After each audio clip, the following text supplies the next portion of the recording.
네, 우리 하나님 말씀 보겠습니다. 하나님 말씀 열왕기하 20장 12절로 15절의 말씀입니다. 구약성경 598면에 있습니다. 열왕기하 20장 12절로 15절의 말씀을 우리 한 절씩 교독합니다. 그때 발라단의 아들 바벨론의 왕 보로닥 발라단이 히스기야가 병들었담을 듣고 편지와 예물을 그에게 보낸지라.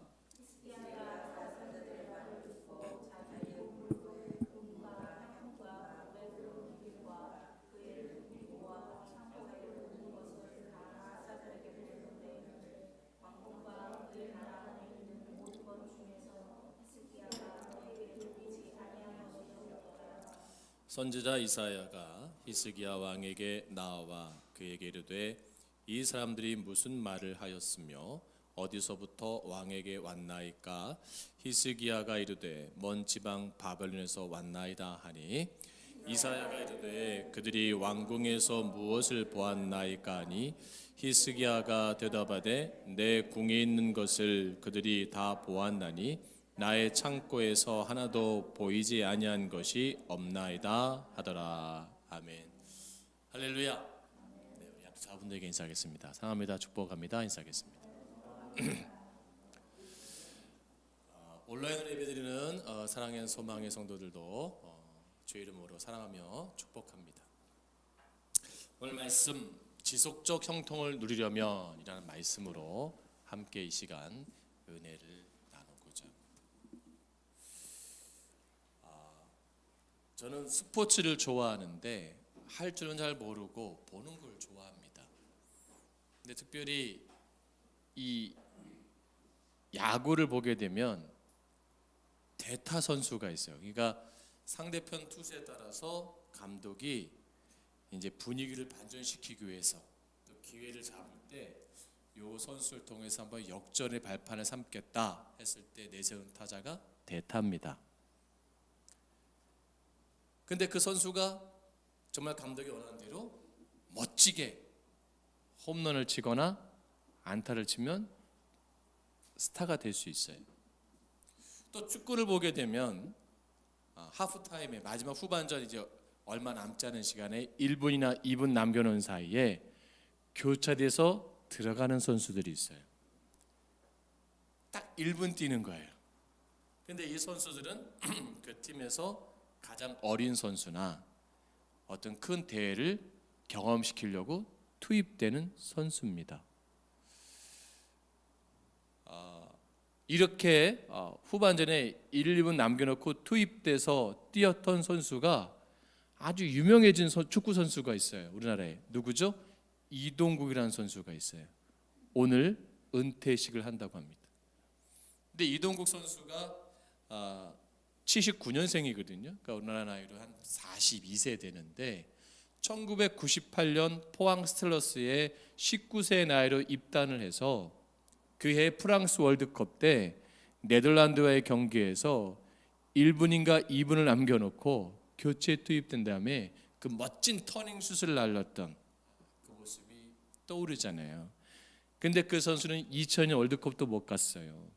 유명해지진 않았어요. 근데 지금까지 선수 생활을 해오고 엄청난 많은 기록을 남겼고 한국 그 축구사의 큰 획을 그었던 걸 볼 수가 있습니다. 그래서 이런 선수를 뭐라 하냐면 국민 선수라고 해요. 국민 선수, 그죠? 여러분 우리 손 집사님, 윤여 집사님 젊은 시절에 유명했던 영화 배우 있죠? 엄앵란 신성일보다 또 아마 또 그런 분도 있을 거고 또 뭐 많은 분도 있을 거예요, 그죠? 뭐 배우들도 많았을 것이고 가수들도 많았을 것이고. 근데 기억나는 분이 몇 분이에요? 별로 없어요. 근데 기억나는 분들의 특징은 뭐라 그래요? 국민 가수, 국민 배우라 그래요. 70년대, 80년대, 90년대, 한 2000년대 들어서도 많은 그런 유명한 선수들이 있었어요. 또 많은 배우들이 있어요. 근데 반짝했다가 사라진 그런 유명한 스타들이 더 많아요. 그 유명했던 배우들이 지금 택배라는 배우도 있고요. 그 잘 나가던 대한민국을 들었다 놨다 했던 가수가 자동차 세일즈라는 가수도 있어요. 그리고 놀라지 마세요. 그 아이돌 가수 출신 중에 용역회사에서 청소부를 비하하는 건 아니지만 그 화려했던 스타가 입주 청소하는 그런 일에서 하는 분도 있어요. 저는 우리가 바라기를 한때 반짝했다가 소멸되어지는 그런 인생이 아니라 좀 천천히 가지만 꾸준하게 복을 받고 꾸준하게 형통할 수 있는 우리 교회와 우리 성도님 되기를 주님으로 축복합니다. 이게 더 중요한 거 아니에요? 하나님 멋지게 쓰임받기를 원합니다 보다도 하나님 멋지게 쓰여지기를 원합니다. 계속해서. 이장의 교회들도 마찬가지예요. 그렇죠? 많은 목회자도 마찬가지예요. 반짝했던 교회들 너무 많아요. 그럼 그 교회가 교회 영광이 지속되잖아요. 근데 어떻게 해요? 다 소멸되잖아요. 왜 소멸됐을까 목사도 생각을 해봤어요.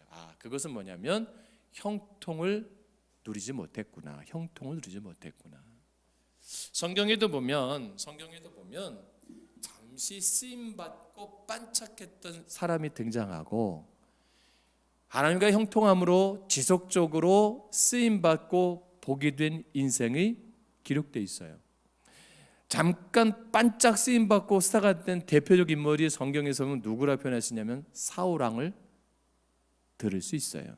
이스라엘 초대 왕 사울 왕 진짜 반짝 스타예요. 그죠? 멋지게 쓰임 받았어요. 근데 중요한 건 뭐예요? 사라졌어요. 얼마 안 가서 소멸됐어요.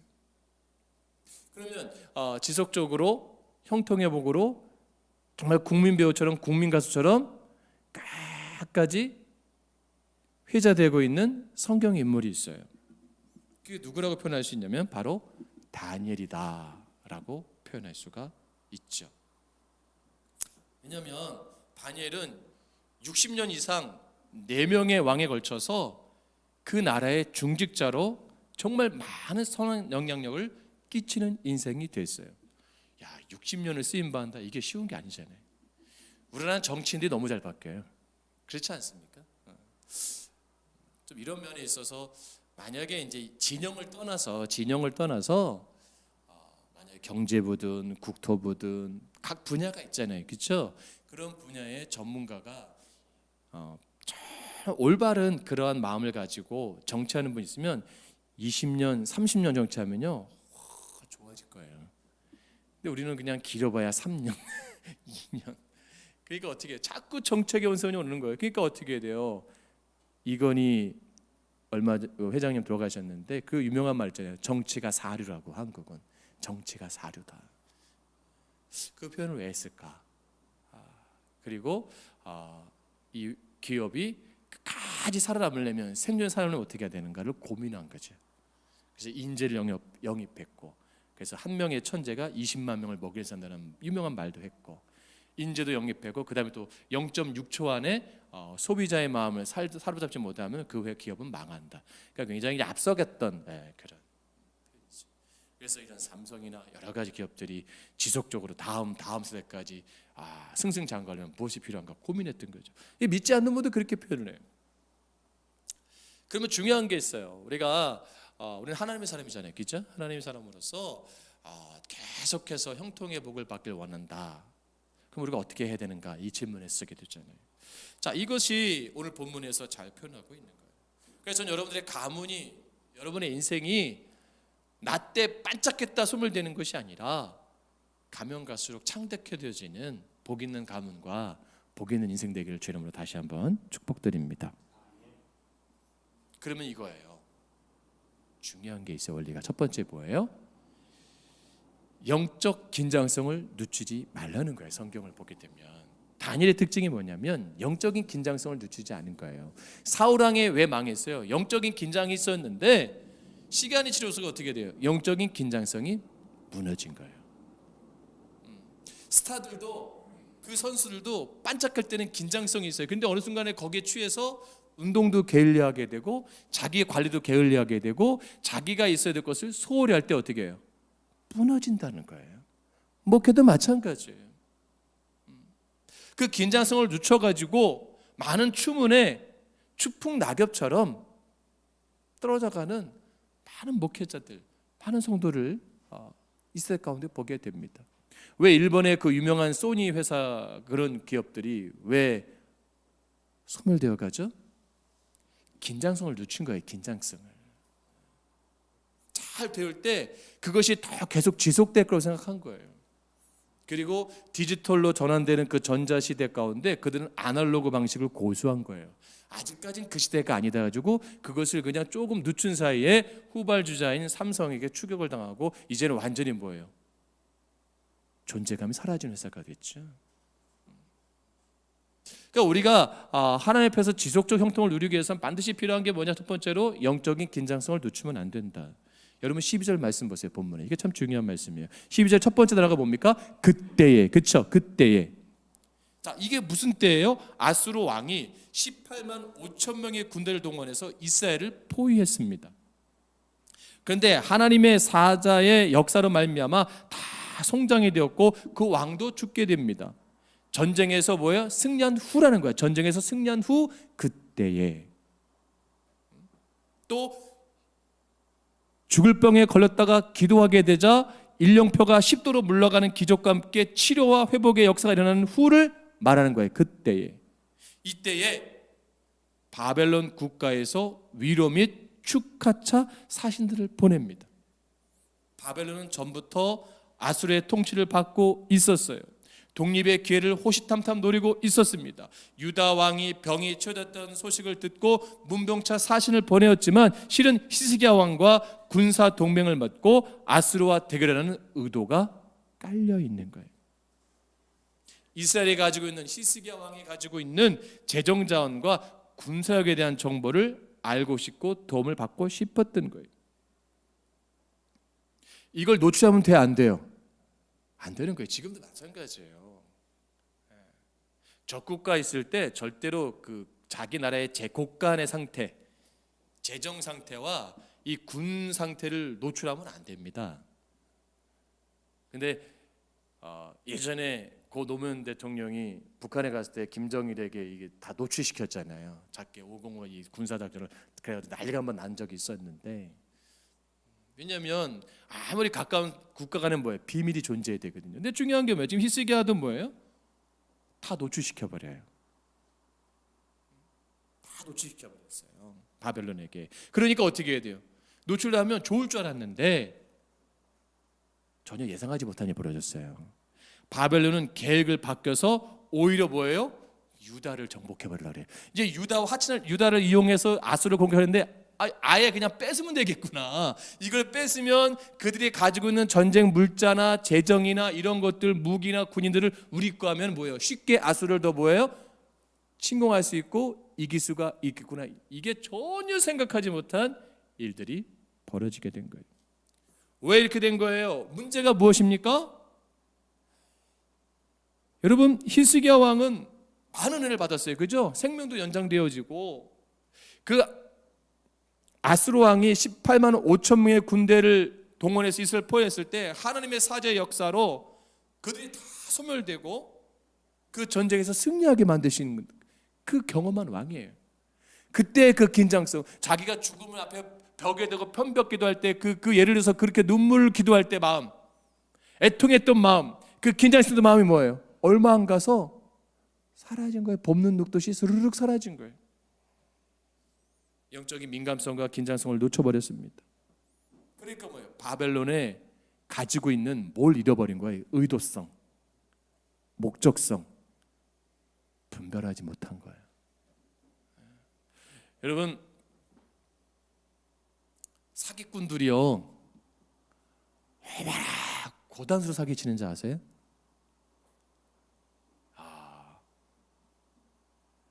전에 우리나라에서 사기꾼의 서열이 있어요. 사기꾼의 서열, 법정에서 그 추적 파일이라는 것에 우리나라 그쪽만 그 연구와 은퇴하신 그 형사가 있어요. 근데 이분은 그분들만 리스트만 관리하는 그 우리나라의 그 사기꾼의 대표 계보들.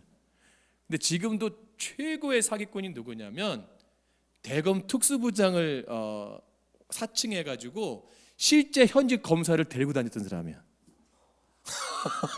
그러니까 안 속을 수가 없죠. 그죠? 여러분, 지금은 다 방송에 드러나잖아요. 이렇게 드러나니까 누가 법무부 장관이고 누가 뭐 검찰청장이고 다 옛날에는 몰랐어요. 옛날에는 뭐 법무부 장관 얼굴도 모르고, 여러분 기억나세요? 옛날 법무부 장관? 뭐 다 알고 있는 듯한 표정인데, 그러면 이명박 때 법무부장이 누구요? 김대중 대통령 때 법무부장이 누구예요? 그것도 모르잖아요. 그렇죠? 잘 모르는데 이분은 대검 부장으로 사기를 행사하면서 신분증 이걸 갖고 다니면서 거기를 들락거리면서 실제 그 검사들을, 부하들 데리고 다녔어. 그러니까 어마어마한 사람인가. 이 사람이 나왔어. 근데 왜 속느냐? 의심은 가는데 어느 순간에 뭐예요? 긴장성이 떨어진다는 거예요. 여러분 보이스피싱 왜 당해요?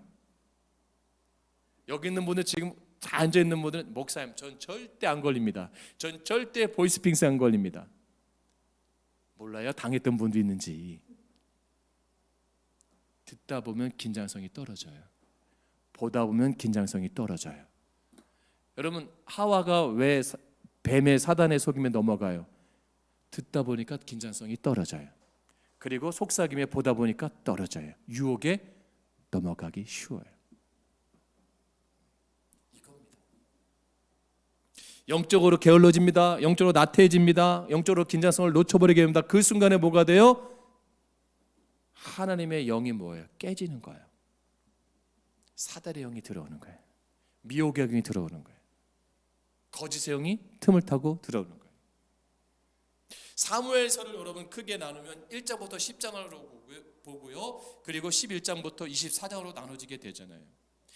1장부터 10장 그리고 11장부터 20장의 구분점이 뭐예요? 그 다니엘서를 사무엘서를 크게 두 부분 나누는 기준점이 뭐예요? 그게 뭐냐면 다윗의 범죄예요. 다윗의 범죄. 다윗이 범죄하기 전까지가 전반부고, 다윗이 범죄한 후부터는 후반부로 딱 나눠지는 거예요. 전반부까지는 뭐예요? 승리하는 다윗 왕궁을 보게 됩니다. 그런데 후반부는 정말 그 나라가 하얀 곡선으로 몰락하는 다윗 왕궁을 보게 돼요. 그리고 가문의 비극을 보게 됩니다. 다윗은 가문의 비극과 슬픔의 문을 열어버리고 만 거예요. 무엇이 돼요? 다윗의 영적인 안일함과 긴장성을 풀어버린 결과 바세바를 범하잖아요. 그 영적인 긴장을 놓쳐버리는 순간.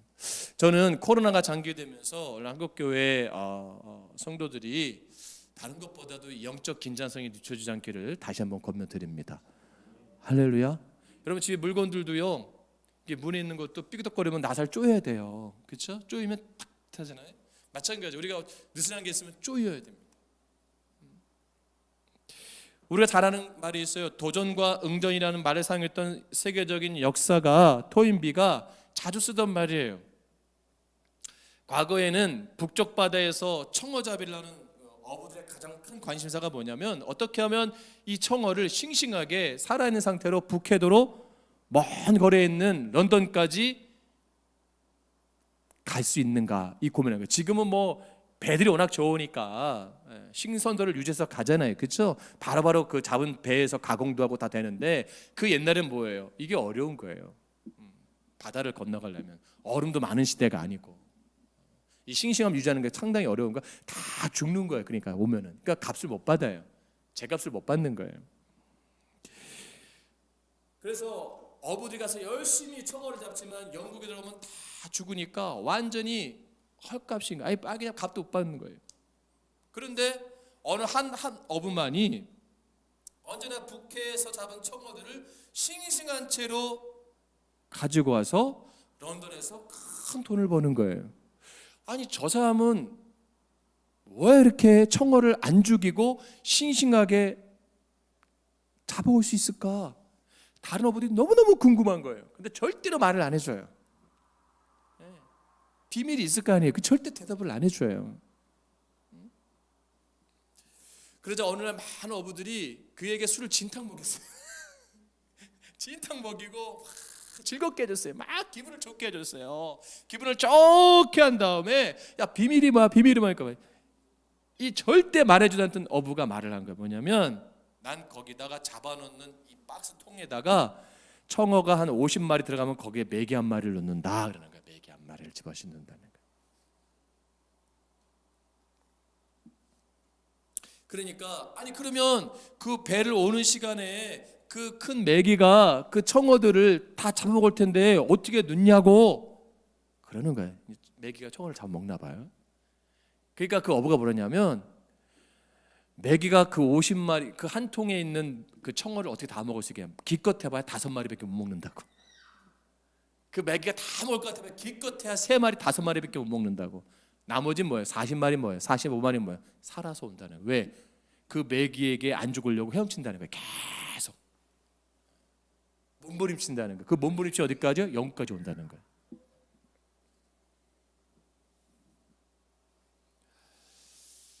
여러분 그 메기 한 마리 때문에 청어들이 긴장성을 가지고 몸부림치며 살아왔잖아요. 이 어부는 뭐예요? 술을 진탕 먹고 긴장성이 떨어져가지고 그만 자기가 가지고 있는 그 자기만의 사업의 노하우를 그냥 뭐예요? 그냥 말해버렸잖아요. 참 이게 우리 안에 시사한 바가 큽니다.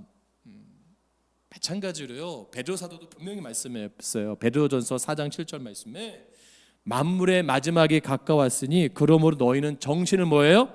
차리고 그 다음에 뭐예요? 근신하여 기도하라.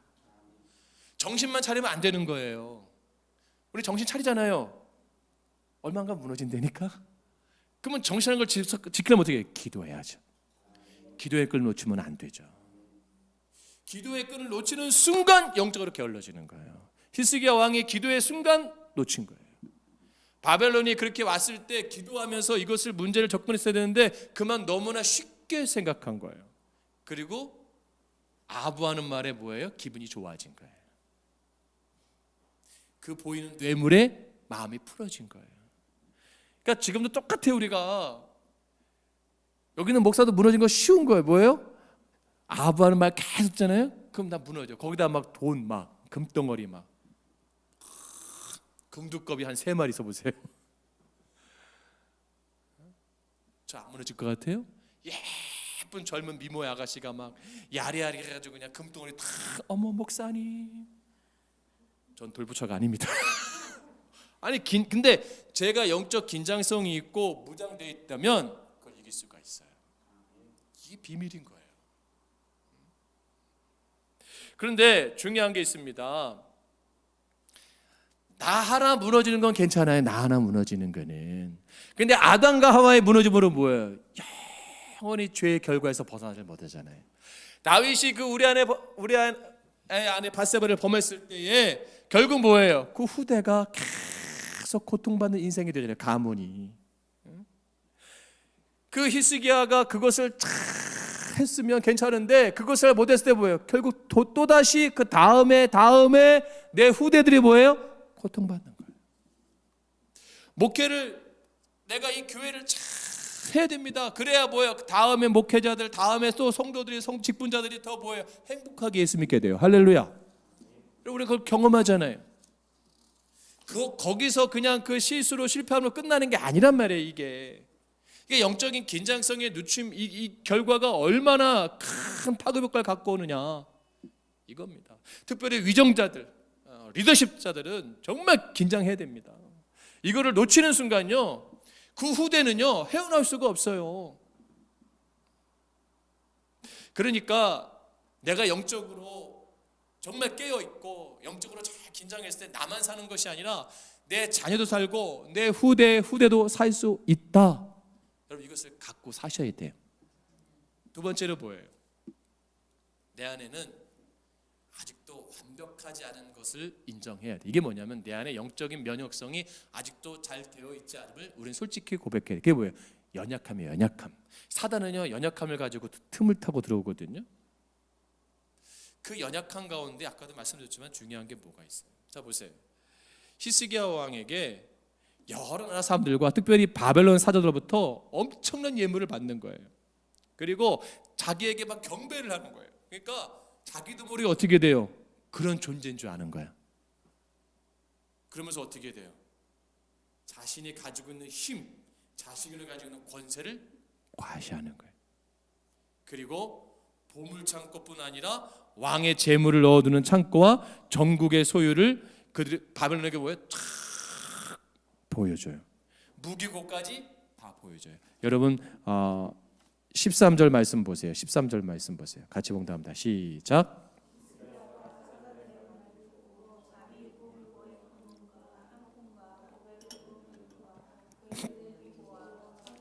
모든 것을 다 사자들에게 보였는데 왕궁과 그의 나라 안에 있는 모든 것 중에서 히스기야가 그에게 보이지 아니한 것이 없더라. 할렐루야.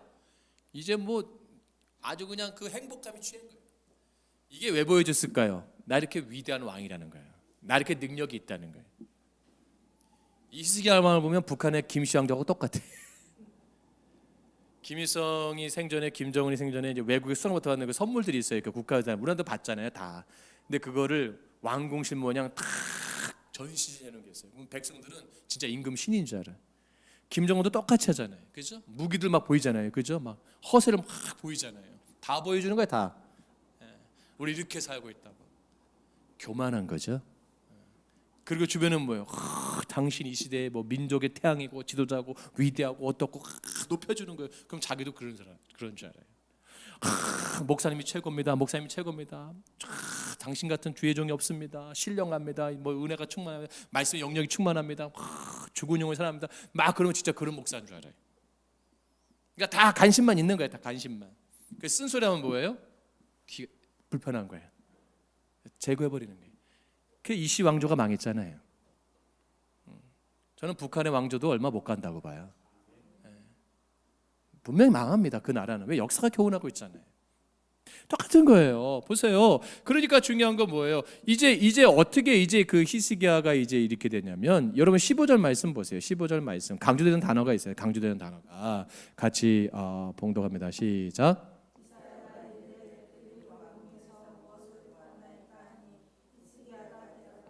내 궁에 있는 것들 그들이 다 보았나이다. 내 창고에서 하나도 보이지 않은 것이 없나이다. 아멘. 이게 뭐냐면요, 이제 이사야 선지자가 딱 책망하는 거예요, 지금 그 문제를. 근데 중요한 게 뭐냐, 내가 다 보여줬다는 거예요. 내가 뭐가 뭐 아쉬울 게 있다고. 나의 집에 있는 나의 보물 다 보여준 거예요. 중요한 거면 내가 드러나고 있어. 내가 드러나고 있어. 그걸 다 누가 주신 거예요? 하나님이 허락하신 거예요. 여러분, 이게 중요한 겁니다. 주신 게 아니고 허락하신 거예요. 여러분, 자녀도 허락한 거예요. 준 거면 내 거잖아요. 그건 내 소유 마음대로 하는 게 아니에요. 건강도 허락하시는 거예요. 할렐루야. 목회도 허락하시니까 하는 거지. 하나님 나에게 주셨어요. 그러면 교주가 될 수 있어요. 교만 안 되니까요. 내 건데 이거 내 소유인데 누가 만져. 하나님 나에게 준 건데. 이거 심각한 겁니다. 하나님의 허락하심에, 할렐루야, 허락하심에 우리가 살 수 있는 거예요. 중요한 건 이걸 허락하심을 놓쳐버렸어요. 중요한 게 뭐냐면 다 내 거라는 거예요. 하나님께 받아 나에게 주신 거 아니냐. 그러니까 내가 내 마음대로 할 수 있다는 거예요, 지금. 야, 이게 굉장한 오류입니다. 이게 상이 서 있는 그 리더십들이 범하는 오류 가운데 이게 가장 큰 오류가 이거예요.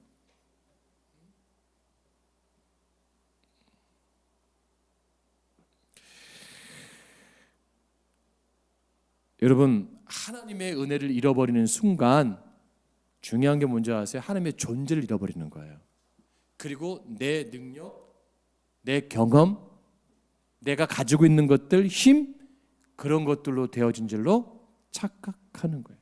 그러면서 어떻게 되면 교만하게 돼요. 자랑하게 돼요. 과시하게 돼요. 결국 허세를 부리게 되죠. 다 이사야 선지자는 그 말을 듣고 뭐라고 책망한 줄 아세요? 히스기야 왕의 깊은 마음, 이게 보세요. 깊은 마음과 동기와 어리석음을 보고 결국 나라가 망하게 됩니다. 히스기야 왕은 외부의 것들을 개혁할 수 있었고 외부의 적은 이길 수가 있지요. 근데 그는 뭐예요? 나라 방백들의 칭찬에, 그 백성들의, 그 신하들의 칭찬에 무너졌어요. 여러분, 독감 바이러스를 맞잖아요. 그 왜 맞아요?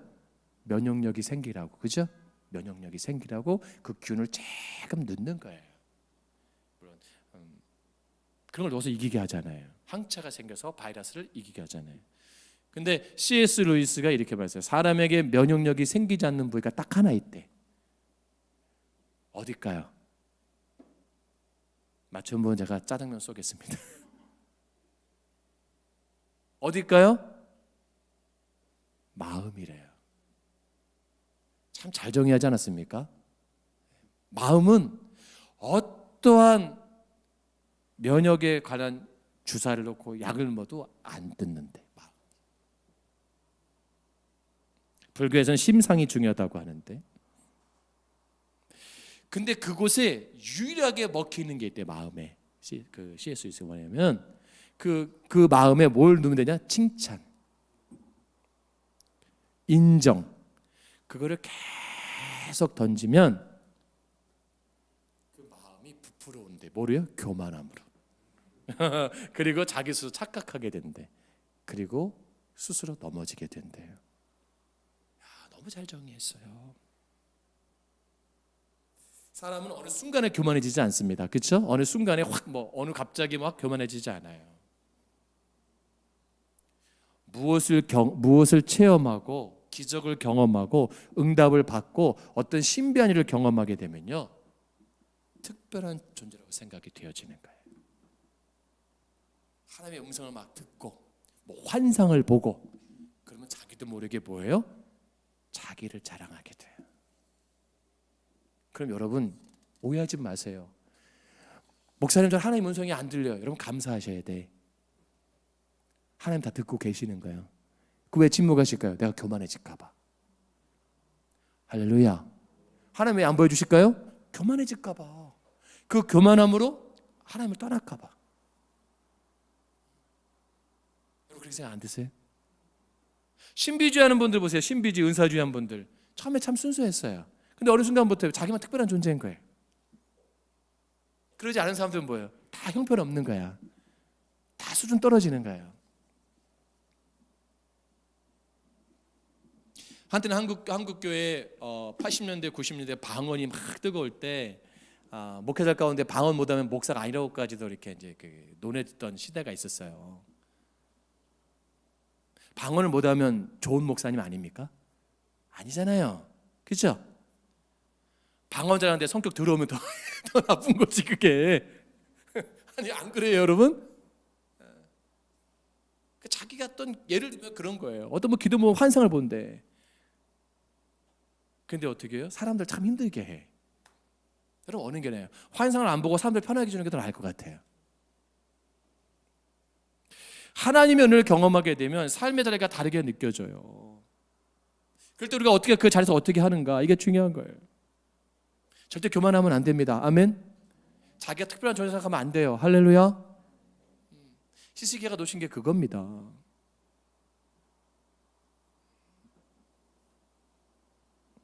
잠언 15장 33절 말씀, 겸손은 존귀의 앞잡이다라고 표현했어요. 누가복음 14장 11절 말씀에서도 예수님 뭐라고 말씀하셨어요? 무릇 자기를 높이는 자는 낮아지고 자기를 낮추는 자는 높아지리라. 할렐루야. 저는 얼마 전에 이렇게 그냥 길을 가다가 이렇게 가로수를 봤어요. 이렇게 나무들을 봤는데 단풍이 너무 멋진 거예요. 안 멋지세요? 가을 산행을 다니는 분들은 아주 이 사계절 중에 가을 산이 최고라고 하는데, 그 생각을 해보세요. 왜 저렇게 나무들이 아름다울까? 겸손하기 때문이에요. 왜 겸손해요? 계절에 순응하는 거예요. 그게 여러분 여름에 봄에 피었던 꽃 피고 화려했던 그 이파리 초록색으로 왕성했던, 난 이걸 지킬 거야. 근데 그게 아니고 뿌리에서 이제 그 수분을 올리지 않잖아요. 이제 겨울 되면 찬바람 맞으면서 이슬 맞으면서 서리 맞으면서, 그러면서 어떻게 이게 이제 물기가 빠지면서 점점 좀 노랗게 빨갛게 초록 색깔로 여러 가지로 쫙 물들어가는데 놀라운 게 있어요. 뭔지 아세요? 여러분 한번 인터넷을 보시든 멋있는 당풀물을 보면요, 잎이 쫙 깔려 있어요. 나무 밑에. 근데 다 갈색이나 은행잎이 깔려 있고 위에는 붉은색이 탁 돼 있어. 마치 색감이 기가 막힙니다. 우와, 탄성이 나와요. 잔디가 벌써 색깔이 죽어가지고 그냥 노랗게 돼 있고요. 그 위에 색깔 빨갛고요. 내가 정신병자인가? 너무 멋있는 거예요. 너무 멋있는 거예요. 이야, 겸손함이구나. 그래서 가을을 이 11월로 황혼에 비유하잖아요. 그죠? 이게 황혼에. 그러니까 우리 손 집사님이나 유혜 집사님 연습 때가 멋있는 거예요. 저분들은 벌써 마음을 다 비우고 사셔야죠. 이제 내가 하나님 앞에 갈 날이 얼마 없기 때문에 웬만하면 다 참고 사는 거예요. 아들이 속을 새기든 며느리가 속을 새기든 딸년이 속을 새기든 어쨌든 간에 손주가 어떻게든 그냥 웬만하면 다 좋은 거로 가는 거예요. 왜? 멋있는 거예요. 그래서 백발을 무시하면 안 되는 거예요. 성경에도 나오잖아요. 그런 여유, 이해심. 그래서 목사가 웬만큼 실수해도 저분들은 이해심이 커요. 아유, 우리 목사님, 우리 귀여운 목사님. 근데 젊은 20, 30대 집사들은 용서를 안 해. 어떻게 목사님이 그럴 수 있습니까? 막 삿대질하고 막 주먹 올리고 막. 그러나 저분들은 그러지 마라. 할렐루야. 이게 굉장히 중요한 원리입니다. 이게 히스기야가 조금만 겸손했으면, 원래 그 병들었을 때 그 마음으로 기도하는 신앙을 유지했으면 어땠을까? 원래 한국교회 정말 훌륭했던 목사님들, 그죠? 정말 훌륭했던 목사님, 그 개척 때 진짜 힘들게 성도하고 울면서 기도하며 하나님을 사랑하고 정말 교회에서 그 순수함을 끝까지 유지했다면 얼마나 좋았을까? 은퇴할 때 그걸 유지했으면 얼마나 멋있을까? 그런데 유지를 못할까? 참 안타까운 거예요. 다 그런 거 아니에요? 그런 분들에 의해서 참 힘들어진, 그래서 그 교회가 막 어려워지고 힘들어지고, 정치인들 처음에 다 정치 입문할 때 얼마나 순수합니까? 그렇죠? 내가 정말 정의롭게 정치하리라, 멋지게 하리라, 백성을 위해 하겠다 뭐 했는데 어느 순간부터 뭐예요? 다 변질되잖아요. 그냥 물 들어가잖아요. 다짐하고 결단했던 것들 다 소멸되잖아요. 여러분 처음 예수 믿을 때 생각해 보세요. 여러분 처음 이렇게 직분 받을 때 생각해 보세요. 여러분이 교회를 나올 때, 그 은혜 받을 때 생각해 보세요. 내가 어떤 하나님의 사람이 되는가 다 다짐이 있어요. 그렇죠? 결단이 있어요. 그걸 지켜야 돼요. 그걸 유지해야 돼요. 할렐루야. 그걸 놓쳤다는 건 뭐예요? 내가 영적인 긴장성이 풀어진 거예요. 왜 풀어졌어요? 속삭임이 약해진 거예요. 칭찬에 약해진 거예요. 그러면서 나도 모르게 게을러지고 이 정도 하면 되겠구나. 여러분 절대 내가 잘해서 되는 게 아닙니다. 우리는 하나님의 은혜 없이 살 수 없는 존재예요. 그렇기 때문에 하나님의 은혜와 하나님의 그 사랑만을 자랑하며 살아가야 돼요. 그분이 나를 보호하시고 나를 높여주시고 나를 사용하게 되는 그분 앞에 늘 겸손하셔야 돼요. 할렐루야. 그래서 이 모든 것을 하나님이 하셨습니다. 고백할 수 있기를 주님을 축복합니다. 그런 은혜가 우리 가운데 지속적으로 가야 돼요. 그리고 마지막 중요한 게 뭡니까? 여러분 중요한 건 뭐예요? 이것을 뭐예요? 아까도 말씀드렸지만 나 때 잘못하면 후배들이, 내 다음 세대가 고통받는 거죠. 마찬가지로 내 다음 세대들이 잘 될 수 있는 영적 몸부림이 있어야 돼요. 이게 영적 몸부림이 뭐예요? 본을 보여라 라는 겁니다. 본을 보여라. 이사야 선지자가 히스기야 왕의 교만을 보면서 책망하잖아요. 왕궁의 모든 것과 왕의 열조가 오늘까지 쌓아두었던 것들이 바벨론으로 옮긴 바 되고 왕의 후손들 중에 바벨론의 포로가 되어 그 신하가 된다고 하는 거예요. 이거는 하나님의 말씀인 거예요. 그걸 믿고 의지하는 모든 것을 바벨론의 포로와 바벨론의 재정이 되게 하겠다. 그러니까 히스기야가 어떻게 반응하는 줄 아세요? 19절 말씀 보세요. 19절 말씀 시작. 히스기야가 이사야에게 이르되 당신이 전한 바 여호와의 말씀이 선하니이다 하고 또 이르되 만일 내가 사는 날에 태평과 진실이 있을진데 어찌 선하지 아니하리로 하니라. 아멘.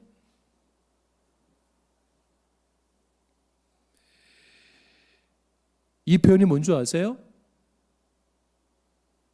하나님을 사모했던 히스기야의 모습과는 달라진 모습이에요. 자기가 아팠을 때 표현과 달라진 모습이에요.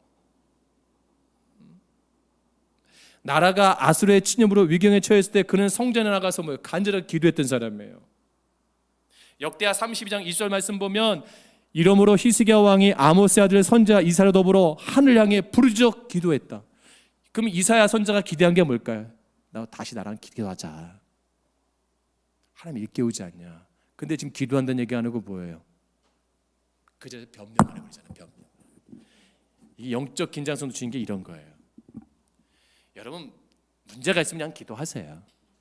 할렐루야. 자꾸 상황 떠들지 말고 변명하지 말고 그 앞에 기도하세요.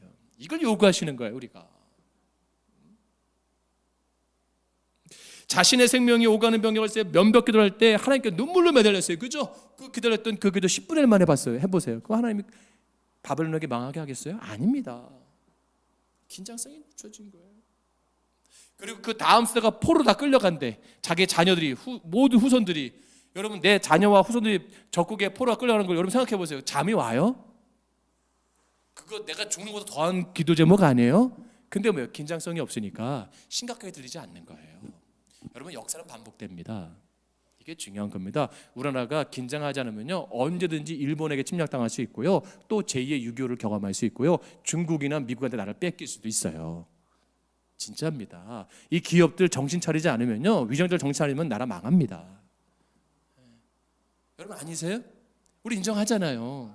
네, 이게 정말 중요한 거예요. 이게 이런 가운데 그냥 나 때만 잘 살면 되지 아니에요.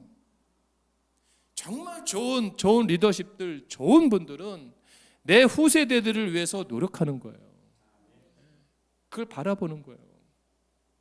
그래서 80대 이상 되시는 어르신들, 70대 이상 되시는 어르신들이 왜 존경받느냐? 그분들은 배움은 짧아요. 배움은 짧지만 내 자녀들만큼 굶기지 않겠다고 열심히 일한 거예요.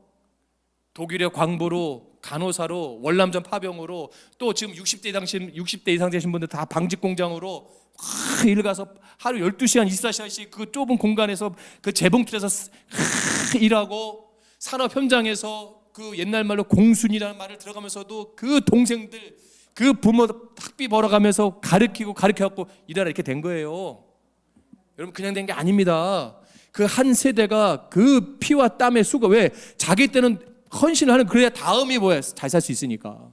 우리가 그 열매를 받고 있잖아요. 그럼 우리가 이 초기 한국 교회도 얼마나 헌신했어요, 그죠? 뽀록 그냥 벽돌로 지는 흙벽돌 지는 교회에 가서 무너져가는 그 교회에서 붙잡고 기도했던 게 한국 교회예요.